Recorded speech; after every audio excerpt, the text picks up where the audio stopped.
ശ്രീനാഥ് ചന്ദ്രൻ കൂടി ചേരുന്നു. ശ്രീനാഥ്, ഓപ്പറേഷൻ സിന്ദൂർ അപ്പോൾ തീരുന്നില്ല എന്ന് വേണം മനസ്സിലാക്കാൻ. തീർച്ചയായും ഈ ആക്രമണത്തിന് ഉപയോഗിച്ച ഡ്രോൺ അത് ശ്രദ്ധേയമാണ്. ഹാർപ്പി ഡ്രോണാണ്. അത് ഇസ്രായേൽ മെയ്ഡാണ്. ഇസ്രായേൽ എയറോസ്പേസ് ഇൻഡസ്ട്രീസിൻ്റെ നിർമ്മിക്കുന്ന ഡ്രോണാണ്. ലോകത്ത് തന്നെ വളരെ കുറച്ച്, ഞാൻ ഏതൊക്കെ രാജ്യങ്ങളുടെ കയ്യിലുണ്ട് എന്നൊന്ന് പരിശോധിക്കുകയായിരുന്നു. ഇന്ത്യയുടെ പക്കലുണ്ട്, China, Israel, south Korea, Morocco, Azerbaijan എന്നീ രാജ്യങ്ങളുടെ കൈവശം മാത്രമേ ഇപ്പോൾ ഈ ഡ്രോൺ ഉള്ളൂ. യഥാർത്ഥത്തിൽ ഇത് അവിടെ ബോംബിട്ട് തിരികെ വരുന്ന തരത്തിലുള്ള ഡ്രോൺ അല്ല. ഇത് അവിടെ നേരിട്ട് ഇടിച്ചിറങ്ങി വലിയ ആയുധങ്ങൾ, വലിയ സ്ഫോടക വസ്തു ഇതിനുള്ളിൽ ഉണ്ടാകും. അത് ആ തരത്തിൽ വന്ന് ഇടിച്ച് നശിപ്പിക്കുന്ന തരത്തിൽ ഒരു തരത്തിൽ സൂയിസൈഡ് ബോംബർ കണക്കെ പ്രവർത്തിക്കുന്ന ഒരു ഡ്രോണാണ് ഈ ഹാർപ്പി എന്നത്. അതുകൊണ്ട് പാകിസ്ഥാൻ ഇപ്പോൾ പറഞ്ഞ ചില ക്ലെയിമുകളിലും ഒരുപക്ഷെ അതും നുണയാവാനുള്ള സാധ്യതയുണ്ട്. ചിലയിടത്ത് ഞങ്ങൾ വെടിവെച്ചിട്ടു എന്ന തരത്തിലാണ് പാകിസ്ഥാൻ പ്രതികരിച്ചിട്ടുള്ളത്. അത് അങ്ങനെയാവാനുള്ള സാധ്യതയില്ല. ഈ ഡ്രോണുകൾ ലക്ഷ്യസ്ഥാനത്തെത്തി അവിടെ ഇടിച്ചിറങ്ങി അത് പൊട്ടിച്ച് വലിയ ഉഗ്രസ്ഫോടനത്തിൽ പൊട്ടി നശിപ്പിച്ചതാവാനാണ് വഴി. ഇപ്പോൾ ലാഹോറിൽ ഒരു ഡ്രോൺ ഞങ്ങൾ വെടിവെച്ചിട്ടു, ചില നാശനഷ്ടങ്ങൾ ഉണ്ടായി, പക്ഷേ അത് ഞങ്ങൾ വെടിവെച്ചിട്ടു എന്ന തരത്തിലായിരുന്നു പാകിസ്ഥാൻ ആർമിയുടെ ഭാഗത്തു നിന്ന് പ്രതികരണം ഉണ്ടായത്. യഥാർത്ഥത്തിൽ ഇന്ത്യ ഇപ്പോൾ പുറത്തിറക്കിയ വാർത്താക്കുറിപ്പിൽ കാര്യങ്ങൾ വ്യക്തമാണ്. അവിടെ ലാഹോറിലെ എയർ ഡിഫൻസ് റഡാർ സംവിധാനത്തെ പൂർണ്ണമായി തന്നെ ഈ ഡ്രോൺ അവിടെ എത്തി ലക്ഷ്യസ്ഥാനത്ത് എത്തി അവിടെ വലിയ ഉഗ്രസ്ഫോടനത്തോടെ അത് പൊട്ടിച്ചിതറിയിരിക്കാം. അതാണ് യഥാർത്ഥത്തിൽ അവിടെ സംഭവിച്ചിരിക്കാനുള്ള സാധ്യത. അതുകൊണ്ട് രാവിലെ കേട്ട ഉഗ്രസ്ഫോടനം അത് ഏതെങ്കിലും ഡ്രോണുകളെ പാകിസ്ഥാൻ ആർമി വെടിവെച്ചിട്ട് ആവാൻ സാധ്യതയില്ല.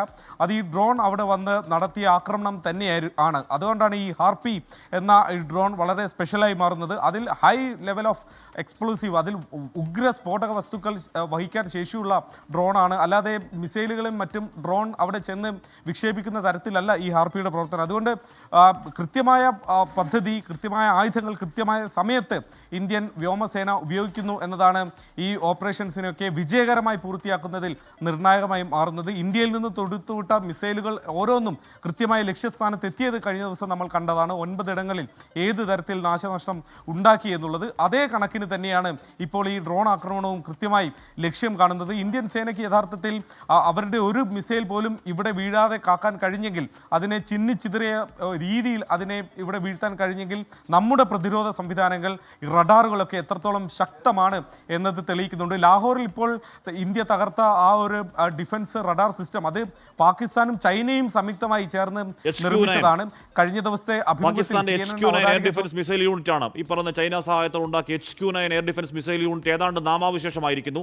ഇനി അതെടുത്ത് അവർക്ക് അവരുടെ തട്ടിമ്പുറത്തിടാം. അതിന്റെ ബാക്കി അവശിഷ്ടങ്ങൾ എന്ന് വേണം മനസ്സിലാക്കാൻ. ഇങ്ങോട്ടേക്ക് കാണിച്ച അവിവേകത്തിനുള്ള മറുപടിയാണ് ലാഹോറിലേക്ക് നമ്മൾ നടത്തിയ ആക്രമണം. ആ ആക്രമണം എഫക്റ്റീവ് ആയിരുന്നു, എഫിഷ്യൻ്റ് ആയിരുന്നു. നേരത്തെ 9 ഭീകരവാദി ആക്രമണ കേന്ദ്രങ്ങളിലേക്ക് നടത്തിയ ക്ലിനിക്കൽ പ്രൊസിഷനോട് കൂടി തന്നെയായിരുന്നു ഈ പറയുന്ന അവരുടെ HQ-9 എയർ ഡിഫൻസ് മിസൈൽ എന്ന് പറഞ്ഞാൽ നമ്മുടെ ഡ്രോണുകളെ, അല്ലെങ്കിൽ ശത്രു രാജ്യത്തിൻ്റെ ഡ്രോണുകളെ തകർക്കാനിരിക്കുന്ന അതിൻ്റെ ഒത്ത നടുക്ക് തന്നെ പോയി നമ്മുടെ ഡ്രോണുകൾ വീണ് പൊട്ടി എന്നാണ് അറിയാൻ കഴിയുന്നത്. എന്തായാലും അവരുടെ എയർ ഡിഫൻസ് സംവിധാനങ്ങൾ ലാഹോറിൽ ഇനി ഓർമ്മയാണ്. അവർക്കിനി പുതിയതായി ചൈനയുടെ മറ്റു സഹായത്തോട് വേറെ അവിടെ പണിയേണ്ടി വരും.